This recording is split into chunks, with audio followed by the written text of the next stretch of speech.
Welcome to Red Clay Monday, beginning of championship week here at SDH, and it is going to be a busy time on both SDH AM and here on Red Clay Monday with the Red Clay Soccer Report presented by our friends at Kaiser Permanente, because it says so right there. So here's what the plan is this week.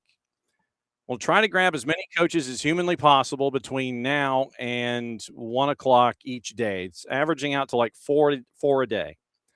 Want to get one off the top, one at 12:15, one at 12:30, one at 12:45. We'll go over brackets and things, and then we'll keep it moving because they got to keep it moving, and they've got to go and chase after championships. We're going to try and do that every day. If they can't do it during their planning period, if their planning period isn't here in the noon hour, we're trying to slide them into the morning show. So we had a visit from Judson Hamby this morning from Oconee County as he was fighting the firewalls at Oconee County High School.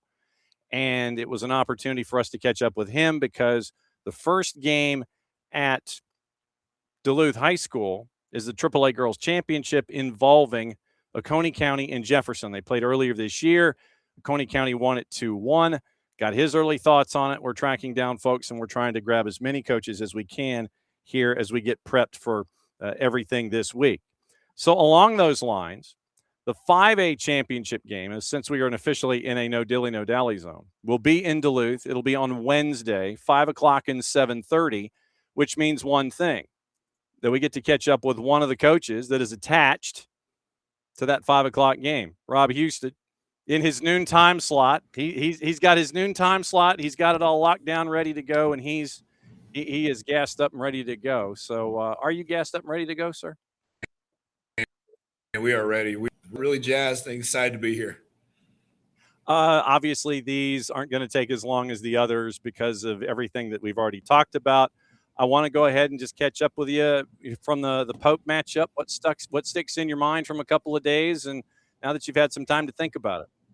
Man, I'll tell you what, the girls, they just impressed me with how resilient they are. It's a nonstop fight with them.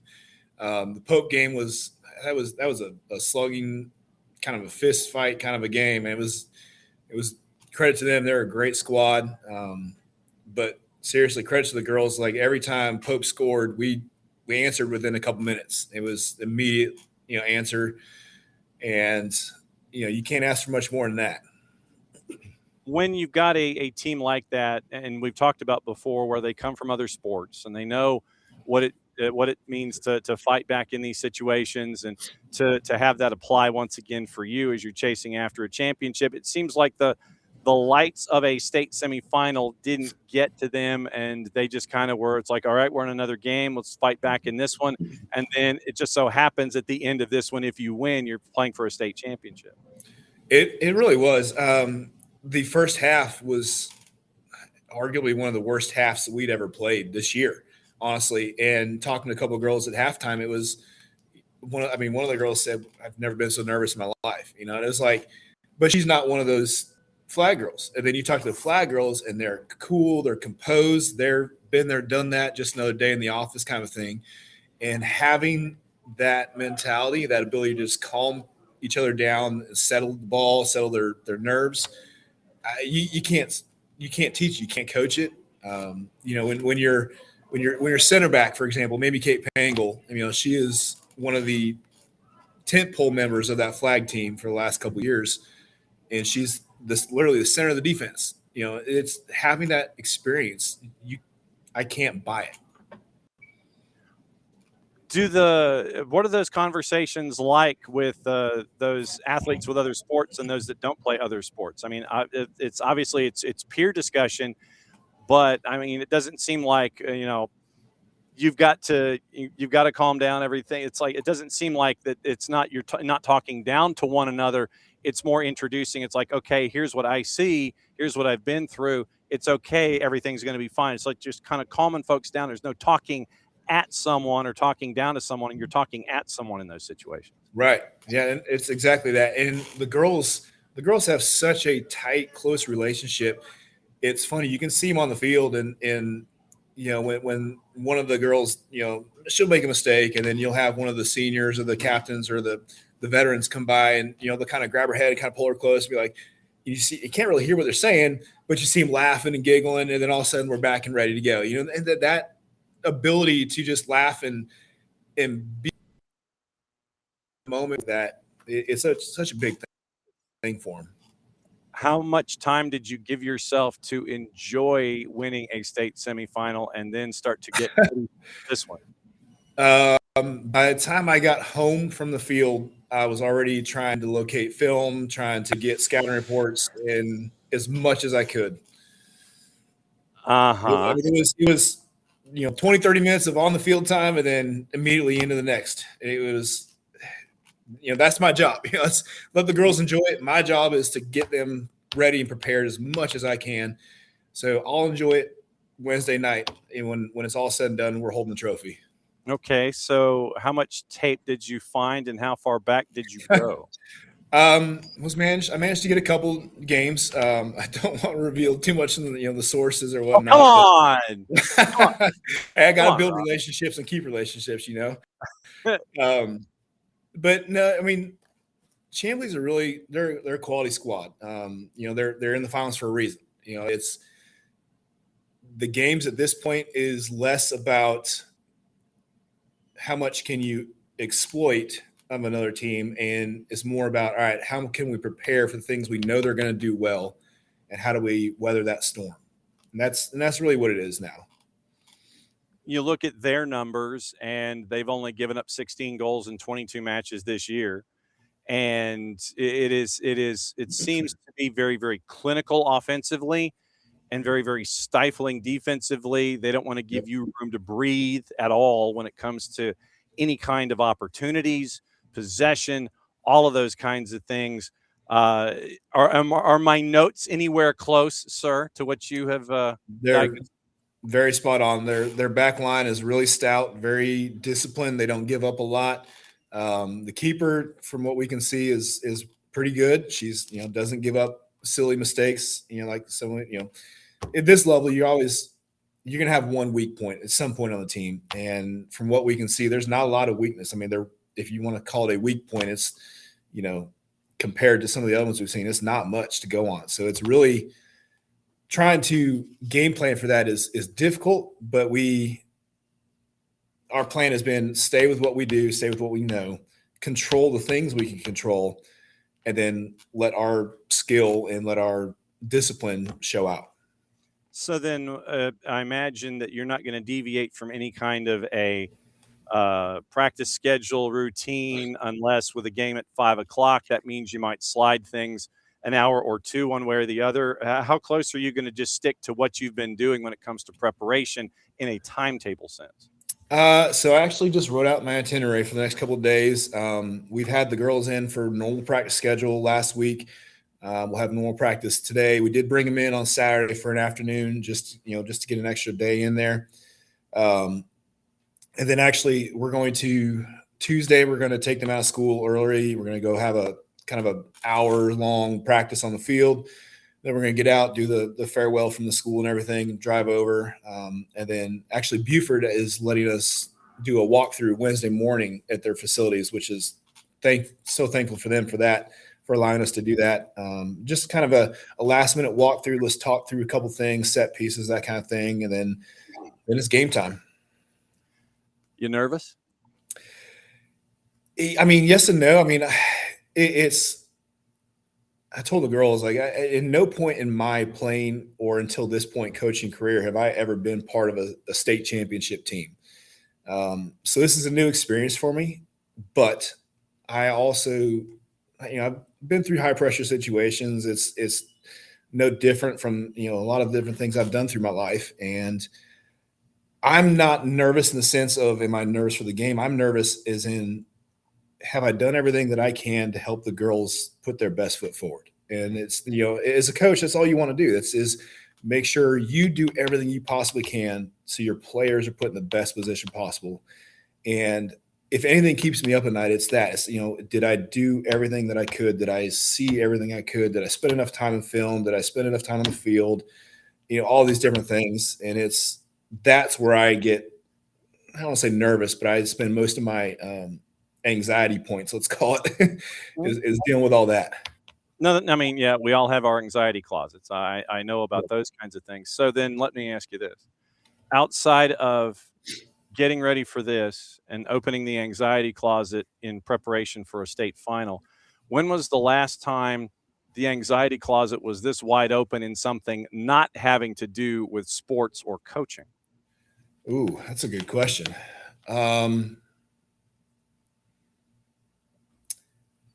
Honestly, I'd have to go back to my deployment days with the military. Went through some hairy situations, and and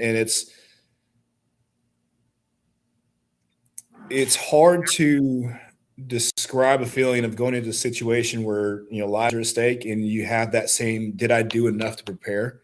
Mhm. And then it seems silly, but to compare it to a high school soccer game, but it is a very similar feeling, and it's more that lives may not be at stake, but I have 26 girls relying on me and the coaching staff to give them everything they need to succeed.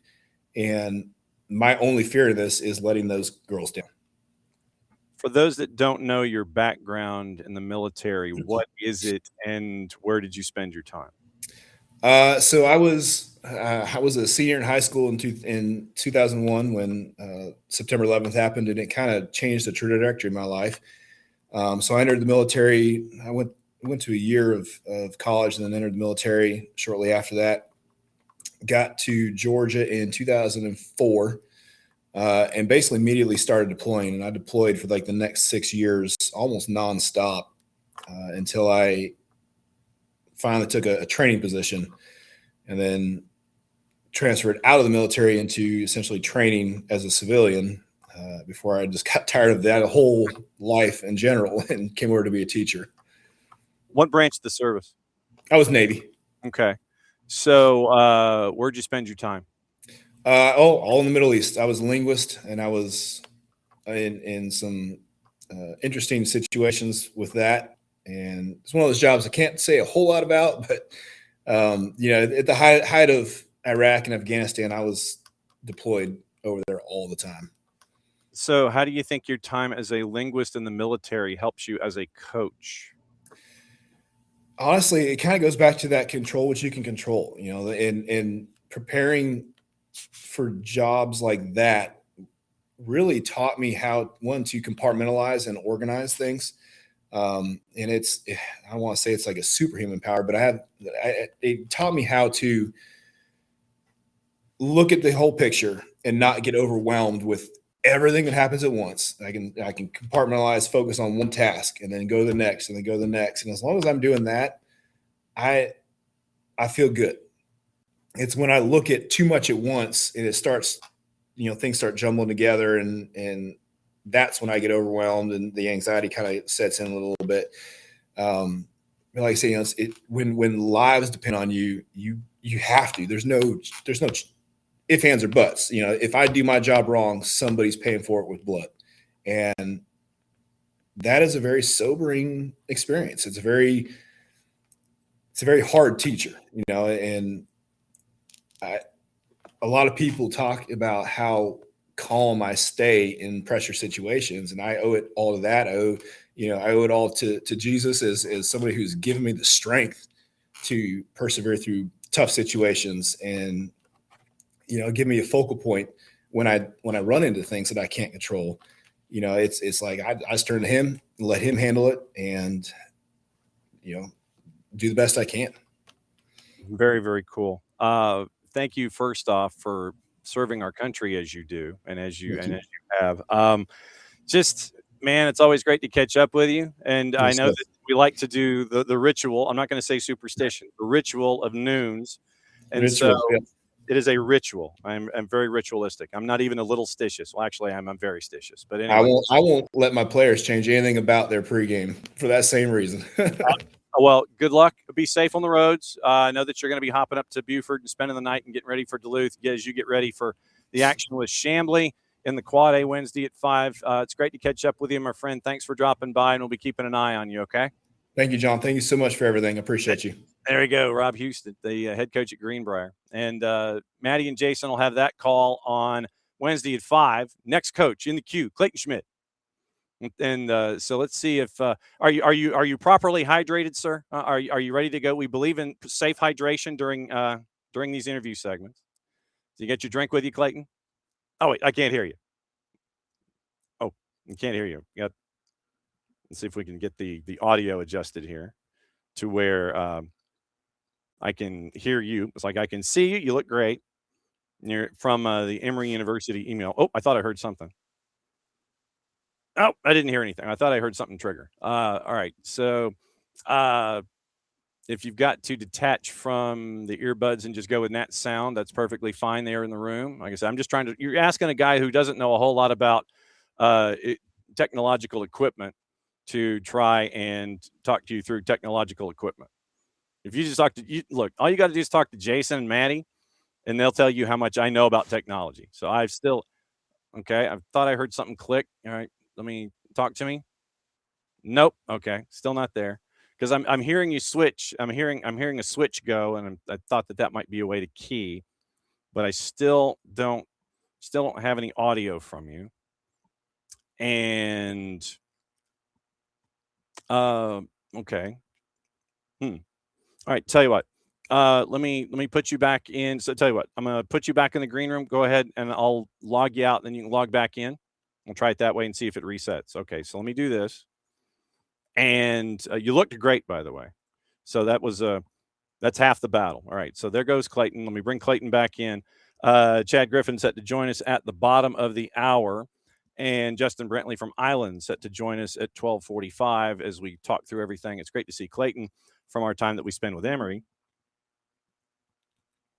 And I know you're looking at me going, why is he drinking water? Well, because I have a doctor's appointment at 3:15. And so after this show is done, then I go and I've got a GPB taping at 1 o'clock after Coach Brantley. And then after that, let's go to the doctor's office. And then after that, come back because we have some taping that we have to do with Coach Zimmerman from East Hall, which will be airing in tomorrow's show. And we're also going to try and effort the Daily Double from Thomasville tomorrow and catch up with Coach Kimmel and Coach Peterson on the boys and girls sides and get the up-to-date numbers and stats and everything for them as they get ready for their chances in the Class A.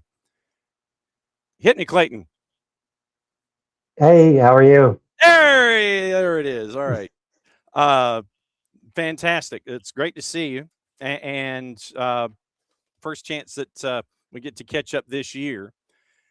So, this is $1 in the jar for me because this is traditionally a fine for sideline reporters asking the question, how does it feel? How does it feel to be in X event? So it's $1 in the jar that I put in the kitchen. How does it feel to be in the last game of the year, getting ready for Wesleyan in the private girls final? I think internally it's validating based on the standards, the expectation we set for ourselves in the preseason. We felt that this was a team that was deep, competitive, returned a lot of really good pieces, and coming off of a little bit of a disappointing end to last year's season. I love it. And now being able to take a lot of the lessons we learned and apply them now to challenging regular season schedule, but and not being beholden to maybe where we came up short in years past, and instead forging through. And overall, our leaders and captains have done a really good job of ensuring that the mission was clear from the start. So I would say above all else, validating that we were able to get to where we thought we were always capable of.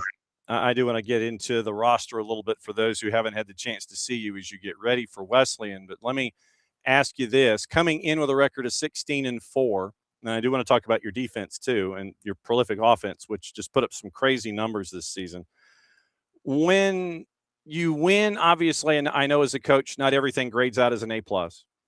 And when you lose, not everything grades out as an F. When you look at the matches where you lost, you lose to Oconee County, you lose at Riverwood, and then you lose back-to-back to Wesleyan and Lovett. What did you learn about yourself in those games that you could apply forward to get you ready with this run, to get you ready to take on Wesleyan again for a title? Yeah, I think that we had to learn how to compete with, the elite teams at any level in state. And I think that with what I would say is a predominantly younger team, we only have three seniors. Um, Three of our captains are juniors, and for us, it required us to look internally and say, well, we have a lot of talent. We know that we're creating a lot of chances. So what do we do when we're in a hole or down, and being able to, to fight through that? And then to honestly, it was like a breakthrough moment, right? Whereas in each of those games in a 2-1 scoreline, we come out maybe a little bit flat. Um, and from that perspective, in each of those, we actually were behind early. And then like little by little, each of those games, I think we got both better defensively, and then also realized, okay, well, we've got the personnel to try some different things in the attack, and then figure out how to dig ourselves out of a hole. So, it was we scheduled those games, I should say, to prepare us for the games and the opportunities later down the line. I think it's done that, and um, I would say that considering in our last game at GHSA, we were down 1-0, 2-1, and 3-2, and then we're able to pull it out in overtime. That I think I can at least safely say we've figured out what we need to do, and kind of stick with um, our game plan, our talent, and like refer to the self belief that we've had that got us to this point to continue to be successful, and just find a way to win. 7 double-digit goal scorers for you this year. Leading scorer is Sydney Williams, a freshman. Then you have a junior slightly behind there, and Avery Bennett, who's got 26. What's it like to have 7 double-digit goal scorers in a season? Yeah, it's sometimes you feel like you have a wealth of riches, and but part of it is for us like a perpetual model development. We want to be able to have each and every player an opportunity to be able to compete, play, and put themselves in situations to be able to to finish goal scoring chances. So it's if nothing else for opponents, it's hard to sit here and key in on one individual player and then try to tailor your whole game plan to that one specific person, and then all of a sudden you've got 2 or 3 other options that are coming in and contributing, and it just makes us far more dynamic in the attack, and that you can't just take something away, and instead we're in a position where we can kind of punish you in a variety of ways. So from that perspective, like risen to the challenge, and part of that may be not having a senior leader that's the one that's like last year our leading goal scorer was a senior, and kind of putting all the focus on her, but like it's allowed every one of them to be confident and capable in the moments that we needed them to score to be able to finish. Chad Griffin from Hebron Christian joining us in about 5 minutes, catching up with Clayton Schmitt, Holy Innocents, as they get ready for Wesleyan. What do you remember? What sticks in your head about that matchup during the regular season with Wesleyan that you're going to take carry that info forward for you in the rematch here? Yeah, I thought we did a really good job overall limiting their chances, and that for us it's that in a game with such a small margin for error, that you need to be attuned to each individual moment, whether it's a set piece or a throw in or any other dead ball situations, to where that could be the moment that decides the game. So like we were able to come back and tie them on a free kick in the first time we played, and then the second half we didn't put away the chances we had through the run of play, and then they were able to capitalize on a free kick to end up getting the result in that game. You mentioned the defense, and the numbers are staggering, with meaning the numbers of goals you did not allow this year. You look at the numbers, and it is literally less than a goal a game. You're having me do math here quickly. 14 divided by 20, so it's 0.6 for a goals against average. I was using my hockey brain here for a second. So you look at your defense. I talked about the offense and all the balance that's there. What is it that you've seen it with your defense this season that has had them be as strong as they are coming into this matchup? Yeah, in the back, all the players that have started are juniors and seniors, and in particular, our center backs have been excellent all the way through the season. And And the key for them is communication, trust, being able to work off each other. When we have to deal with, for example, a quick forward, that likes to get in behind, and how are we dealing with that? And then making sure that they understand their roles, they understand what our game plan is for that specific game, and then also, and we'll call them like crisis, 1v1 situations, like what is the role of the person on the ball, the person recovering, the person off the ball, who's communicating, and then just putting all of our efforts into preventing that one situation from leading to a goal scoring moment as best as possible. And as they've gotten more familiar and comfortable in the system and what we've asked of them, and it's led to really good results. And that even when we've conceded, to know that, like, hey, we're still one of the best, back lines out here, and that our offense is always going to be able to pick us up and carry us out of anything that might happen, where we concede.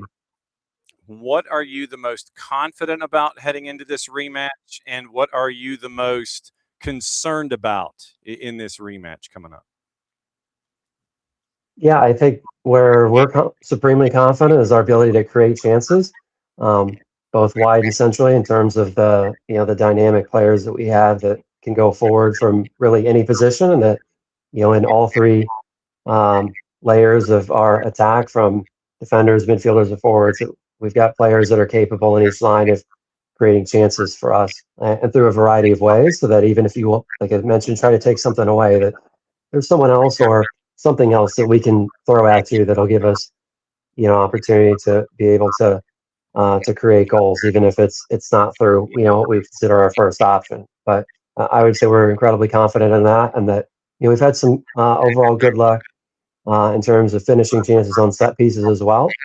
And, our staff and our players have really bought into that. And I think that that's kind of like a bonus, that we view goals from the run of play as expected. And then anytime that you can contribute in, dead ball situations, that's a huge advantage for us as well. So that, we kind of know that we have that in our back pocket.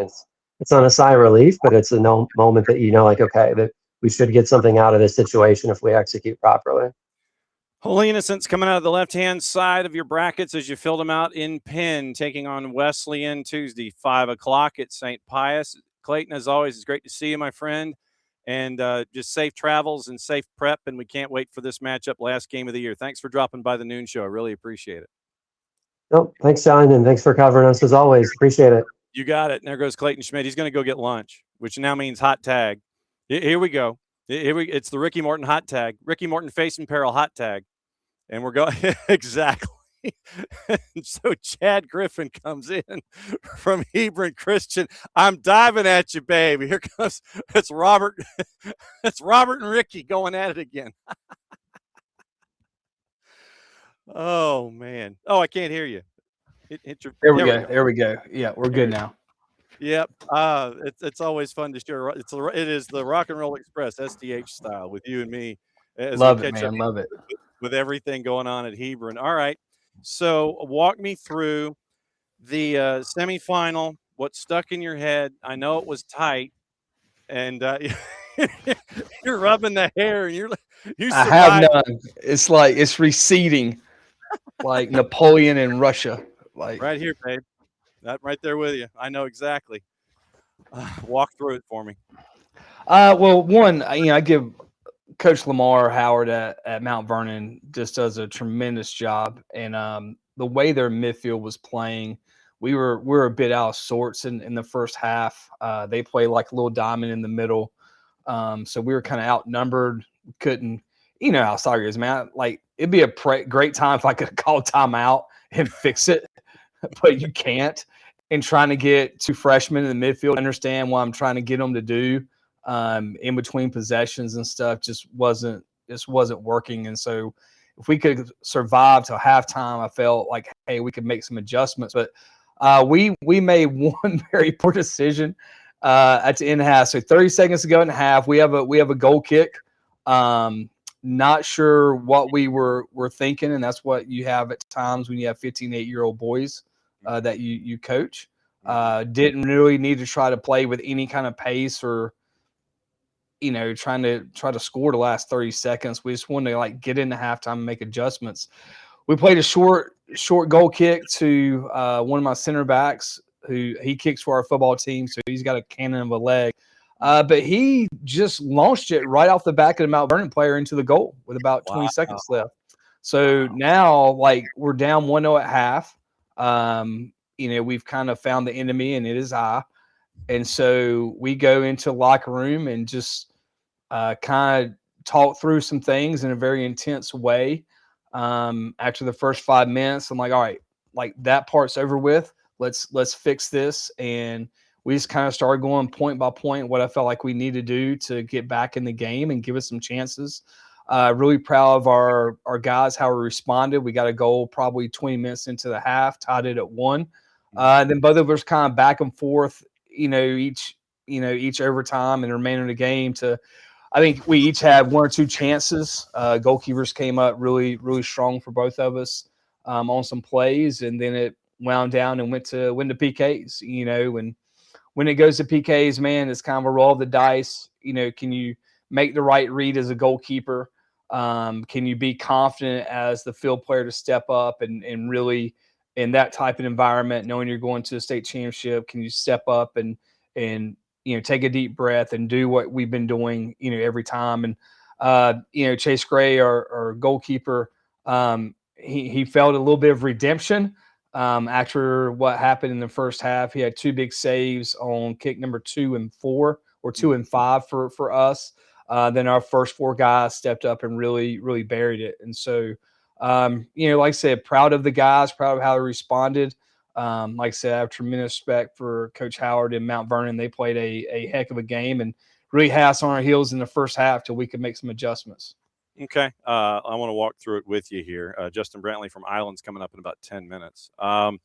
When you have a moment like that is just flat out fluky and you end up trailing at the half, and you mentioned having spirited conversation, how do you get 15 to 18-year-old athletes to understand what happened but not dwell on a negative and just learn from it and not dwell on it, if that makes any sense? Because sometimes they'll get hangdog on you and it'll stick with them for a while, and you want to try to get them to purge it long term or purge it short term, learn from it long term.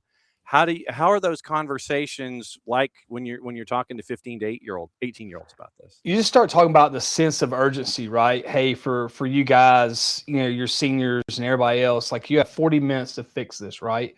Or whatever it takes, essentially is what we say, whatever it takes to fix it. And you can either respond or not, and hey, listen, this is just a microcosm of life. You're going to make mistakes in life. We're going to fail. We talk about it from a Christian perspective as well. It's like, hey, we're all sinful, broken vessels. We mess up. We're imperfect people. How can we respond from this in the second half and prove that, hey, we're capable of responding? If not, guys, hey, someone else is going to go play in a state championship game. So what do you want? Do you want it to be us, or do you want it to be someone else? So how can you respond and get over it? Hey, like I said, after my first 2 minutes in the locker room, we were done talking about it, and hey, it's time to step on and look at what we can do to go win this game. And I was really proud of the guys are responding. I looked at everyone. I said, listen, guys, hey, what we can do now is what we can control. The past is over. It's done. We can't go back and fix it. We can't rewind the clock and make better decisions. So, hey, I'm over it. You're over it. We're all over it. Hey, let's press on and see if we can go win this game and get to a state championship. And I was just, like I said, just super proud of how they responded. Yeah, PKs.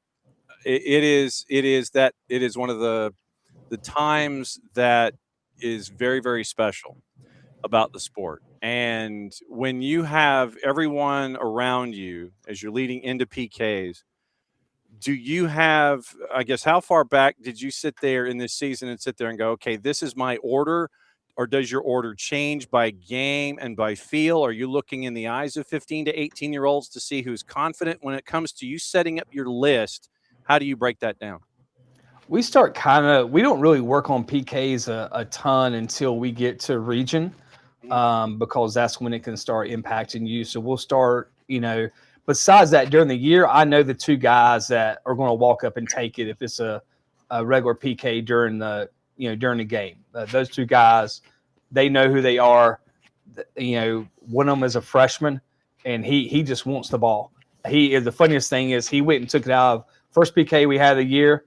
His name's Hayden Moore, plays club for Concord. First PK of the year, he literally went up, took the ball out of the senior's hand and says, "I'm taking this," and buried it. And you're like, okay, that's the kid that, like, hey, he's not afraid to fail, and the moment's not too big for him. And we have two freshmen in that lineup. A sophomore, a junior, and one senior. And so that group's a young group, but they're a confident group.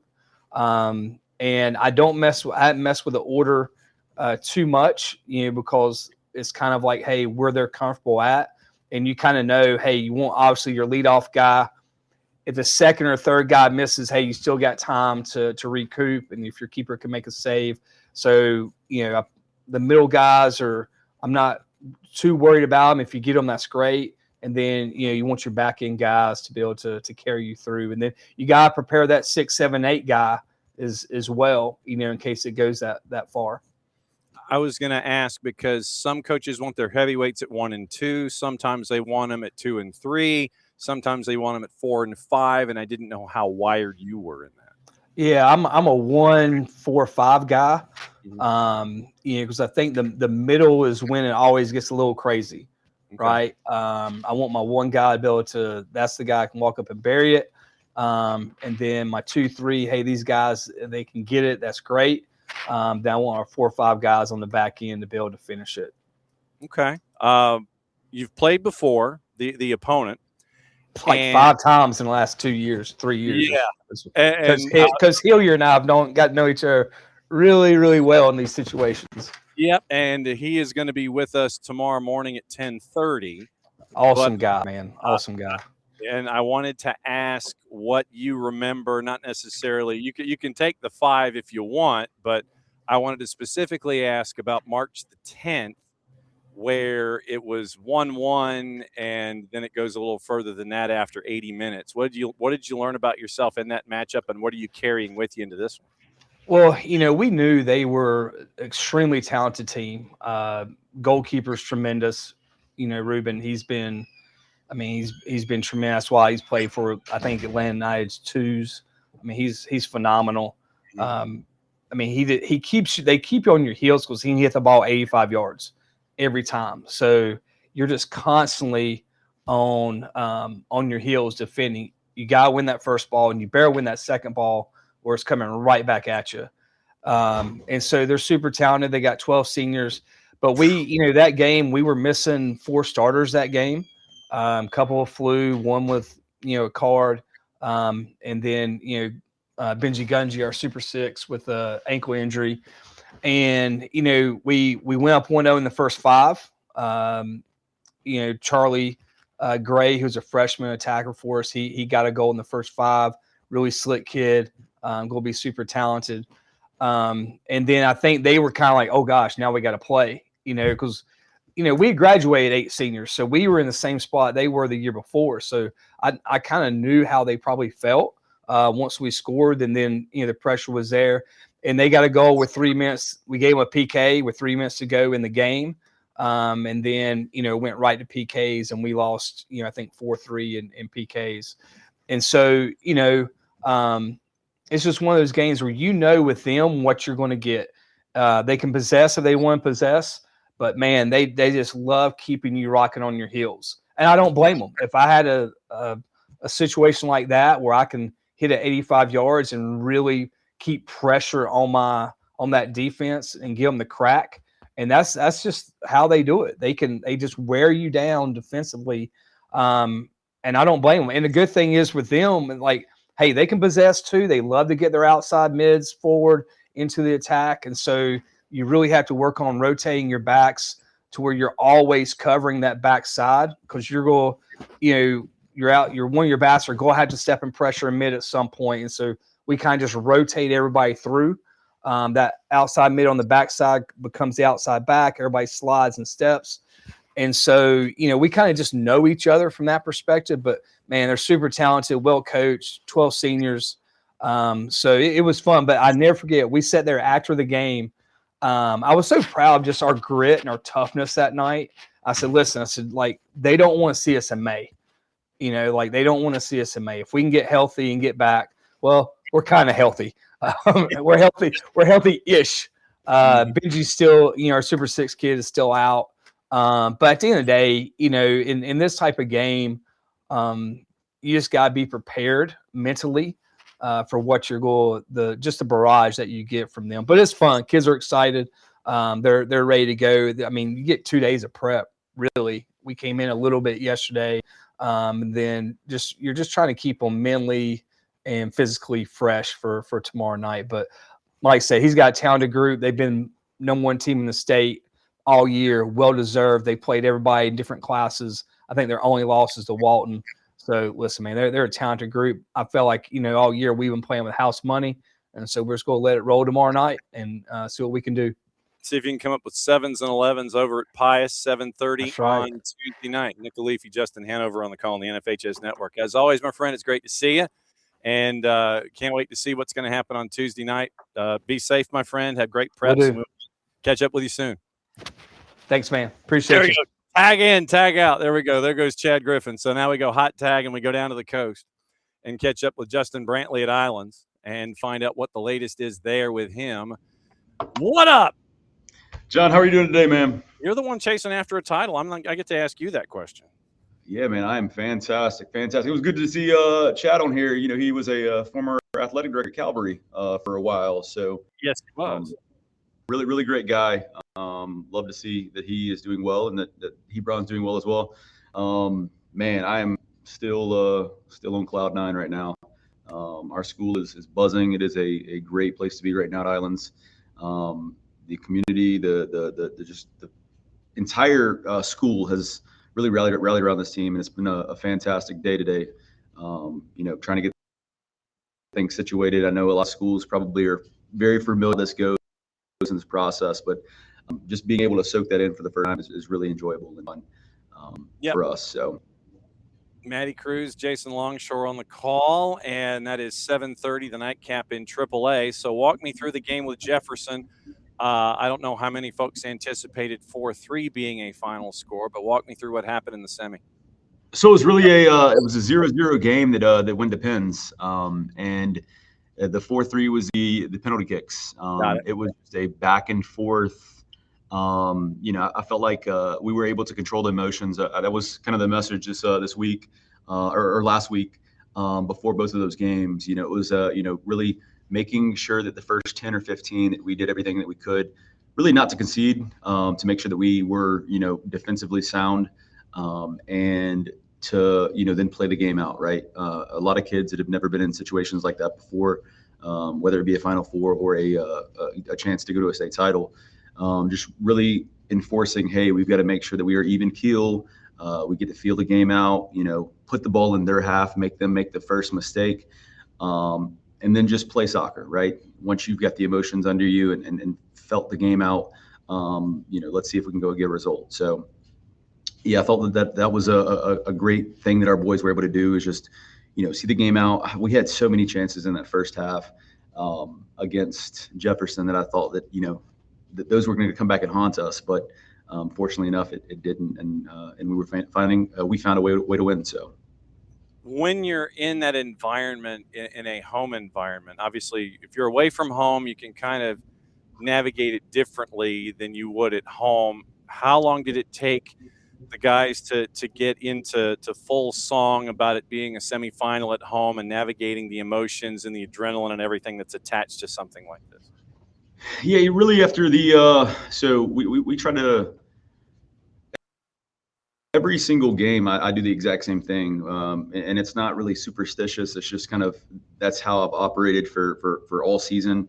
I allow the boys to do every bit of, I'm completely hands off on that. So like the first the first game of the season, I'm like, hey, this is y'all's team, this is y'all's year. Everything that we do up until this point, we go over like the first day of practice. Like, this is the routines that we're going to have, and the juniors and seniors, who have been part of the program, kind of instill into the younger guys, hey, this is our norm. This is what we do. The seniors lead that. And so I'm completely, other things, right? Whether it's talking to assistant coaches or talking to the other team's coaches, but I try to stay as far away from that as possible, just so that they can understand that, hey, this is y'all's game at the end of the day. Like, y'all are the 11 guys on the field.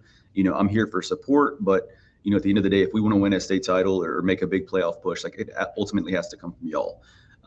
So they've done a great job of that, and it's been a good group to work with, and enjoyed every single part of it. But yeah, in terms of when did they really lock into the game, it was really about 20 minutes into the game. It was like, all right, now we know, hey, this is just another soccer game, right? At the end of the day, this is what we prepared for all year long. These are why we've played some of the tougher competitions in state, so that when we are faced with a difficult opponent in Jefferson, we know how to handle our business. So, how long did it take you in your career to come up with that mindset of the warm-up is theirs, you take possession of all of this, and not be as hands-on in that aspect as well when it comes to, you get it, just like game prep, I got you here, game is here, now it's on you, and every aspect of that is on you in the game day sense. How long did it take you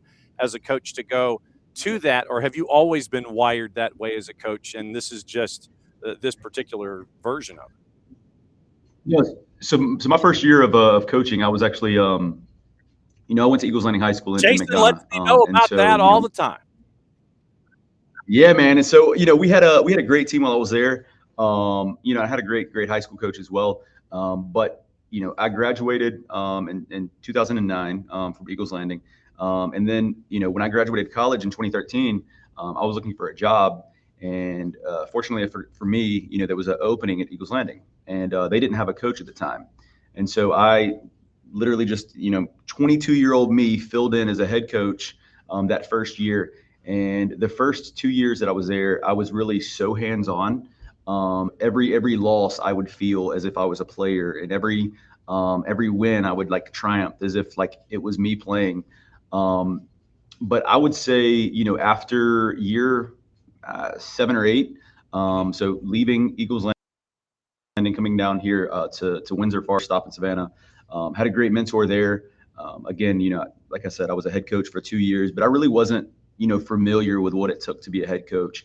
And so I was an assistant coach, took a step back, and came down to Windsor Forest, and had a great mentor in Cam Turner, who's a Windsor Forest coach now, who really kind of showed me exactly how to be a head coach, right? It's not just, the drills and the X's and O's. It's about, managing players and doing what's best for them. At the end of the day, man, he runs a fantastic program over there. And so just trying to emulate what he had instilled in me, while also like getting feedback from other coaches around the area, and just, trying to figure out what fits my players best. So. And now you look, after surviving 80, 90, 100 in PKs, you might have heard me ask Chad how he lines up PKs, and he puts his lockdowns at 1, 4, and 5. When it comes to you figuring out your PK order, where do you go with your groupings? So, and that's an interesting question too. I was listening to his answer, and I was like, man, that's completely the polar opposite of what we do. So, I had so many people like, hey, Thursday before the game, make sure you spend hours of time like going over PKs, hours of time going over PKs. We went through Thursday's practice and never once took a single PK. Never walked through the lineup, never, did anything, involving PKs. And the reason why is because it's so hard to emulate the pressure that you're going to experience in that environment, right? So like, you could have a kid that lines up at every single day berries at left-hand corner, but there's no pressure on that kid. So at the end of the day, like, I feel as if, it's just sometimes just wasting time. It's not really a good use of time. So really just the mental aspect of it. And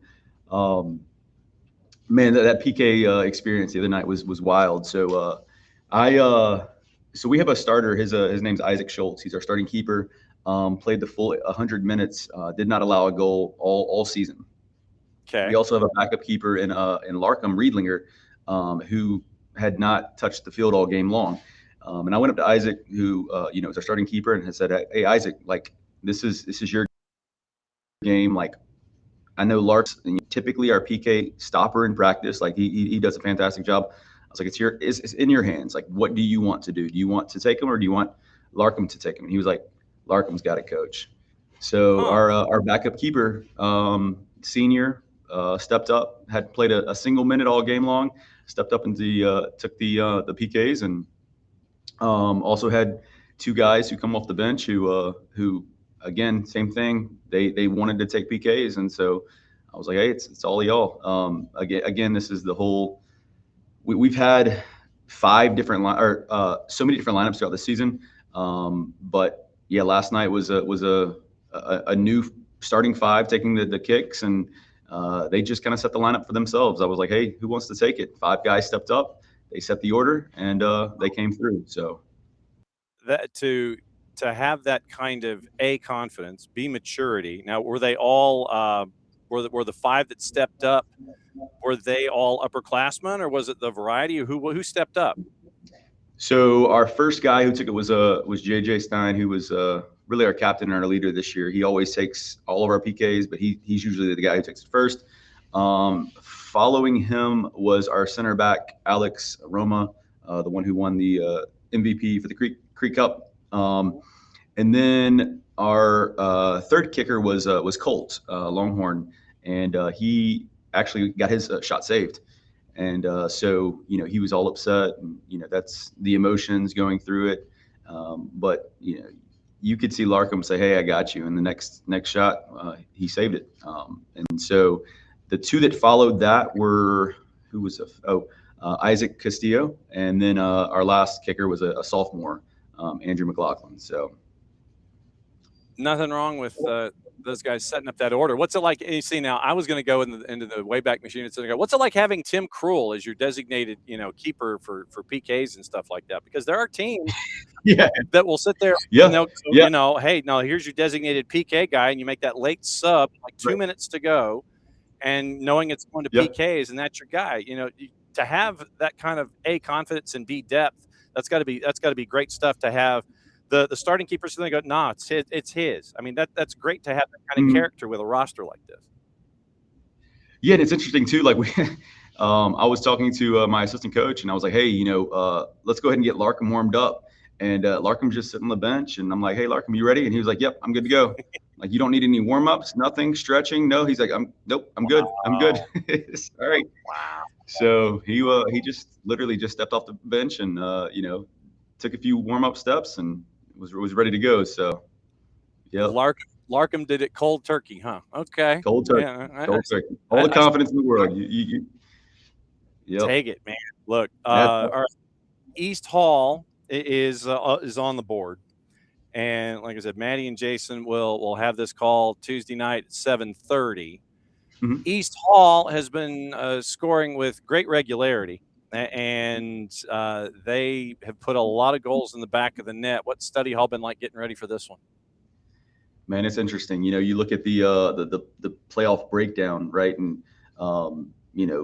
you initially look at it and you see a 1 versus an 18, and you're like, how does that happen, right? But then you look off the teams that they've knocked off, and they've knocked off. I believe it's 2-time defending state champs in Johnson, which at their place beating them is just absolutely insane. You then next week go to Oconee County, who after Johnson lost became the number 1 in the coaches poll.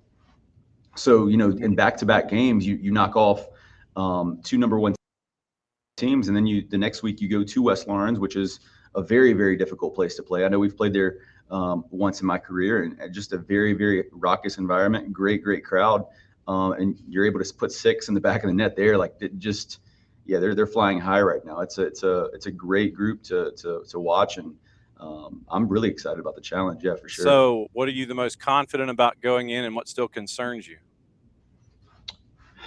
I mean, again, it's our first championship game, right? So our message this week is just being like, don't be complacent. We're not going this far just to go this far. Like, our goal is to, bring home a state title, and confident in the kids. That's ultimately what matters. The X's and O's, all that stuff really, isn't too meaningful if you've got the starting 11 right. And the good thing is they're very connected, kind of like I told you last week. Very, very good group in terms of connectivity. Very resilient bunch. Again, we've scored goals early and maintained leads all game long, and then we've also conceded early and been able to find a ways back. So just the ultimate confidence of those guys, and again, hopefully we can get one of our best performances tomorrow. And we are looking forward to it. Safe travels, enjoy Buc-ee's, and sure that everything is is one piece. When are you leaving? We're leaving 9 a.m. tomorrow. So okay. So it'll be a full day of everything from Buc-ee's and lunch. And where's your stopover? Where are you going to stretch your legs? I have got a mapped out day itinerary tomorrow, basically down to the second, in terms of what we're going to do. Like I said, I'm hands off when it comes to on the field stuff, but in terms of tomorrow's travels and everything that we're able to bring and not bring. Really, it's the not bring part that with 14 to 18-year-olds. But down to the second in terms of all the things that we are going to do tomorrow to make sure that we're adequately prepared and ready for our first state championship game. Good deal. Well, safe travels, and when we're on the air. And so if you get anything resembling a cell signal on I-16 between 9 and 9:30, 10 and 10:30. Come on in and let us know how the bus ride's going. Just safe travels, getting here. And Maddie and Jason are going to have the call. It's going to be great stuff. Looking forward to it tomorrow. For sure. Yeah, send me that link, and I will definitely make it a priority to get back on here. Same link that you always dial into. That is the universal for the space. There we go. So just be safe. We'll see you hopefully on I-16 tomorrow. Don't get a ticket, okay? Yes, sir. I appreciate it. Have a great day. All right, be good. Justin Brantley from Islands hanging out with us, and that is Red Clay Monday. And Red Clay Monday means that we have Red Clay Tuesday tomorrow. Once again, joining us, it is going to be Coach Hellier from Whitfield and Shannon Coley from Cahulla Creek. That's going to be in the last half hour. We've got Coach McAlpine from UGA coming on at 9:30, and we're going to talk about the soccer between the hedges and find out what's going on there. So it'll be a very, very busy day across the board, and who knows, Justin Brantley may be diving in on I-16 on his phone. So it's another go-around of Red Clay on a Monday. As always, thanks to all the coaches for coming in their planning periods. Tomorrow it's going to be East Hall and Thompson and Thomasville that are getting ready for everything. So for all of us here, to all of you there, thanks for dropping by. Safe travels for everybody getting ready to play tomorrow. We'll talk about it again tomorrow. Red Clay Tuesday, presented by our friends at Kaiser Permanente. Mucho Platiel. Played safe. End of the show. That means we go here.